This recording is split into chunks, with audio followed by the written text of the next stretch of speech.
Is Kabbalah really black magic? Short answer, no, but let me tell you why. The Tree of Life was created for contemplating God, not summoning demons, but occultists transformed Jewish mysticism into something its creators would never recognize. This is the story of how the same sacred map led to two completely different destinations, and understanding the difference changes everything about Western esotericism. So traditional Kabbalah emerged in the 12th and 13th century Spain and France among Jewish mystics. The Sefer Yetzirah and the Zohar describe the Tree of Life as a framework for understanding how the infinite God emanates into finite creation. It was contemplative. You meditated on the divine names, studied the relationships between the Sephiroth, and sought Devakut, which is cleaving to God through prayer and righteousness. This was about union with the divine, not power over spirits. The practice was strict. You had to be over 40, married, mentally stable, and deeply learned in Torah. Why? Because you were dealing with the most sacred mysteries of creation. The goal was Bitul Hayesh, annihilation of the ego before God's presence. Kabbalists would meditate on letter combinations of God's name for hours, entering ecstatic states where the boundaries between self and creator dissolved. Then later in the Renaissance, everything changed.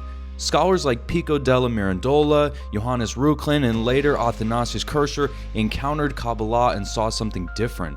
They merged it with Hermeticism, Neoplatonism, and ceremonial magic. Suddenly, the Tree of Life wasn't just a map of divine emanation, it became a tool for practical magic. The Hermetic Kabbalists, as scholars like Moshe Idel called them, took the same structure but added layers traditional Kabbalists never intended. They assigned planets, elements, and tarot cards to the paths. They created correspondences with Greek and Egyptian deities, and most controversially, they developed elaborate systems for summoning and commanding angels and demons using Kabbalistic divine names as words of power. The Golden Dawn in the 1880s perfected this synthesis. They used the Tree of Life as the backbone for their entire magical curriculum, but now it included ritual magic, invocation, evocation, astral projection, and yes, commanding spirits. Now, S.L. McGregor Mathers and his colleagues created a complete magical system where the Sephiroth became grades of initiation and the past became ritual workings. Here's the key difference. Traditional Kabbalah uses divine names in meditation to nullify the self before God. Hermetic Kabbalah uses those same names in ritual to empower the self and command spiritual forces.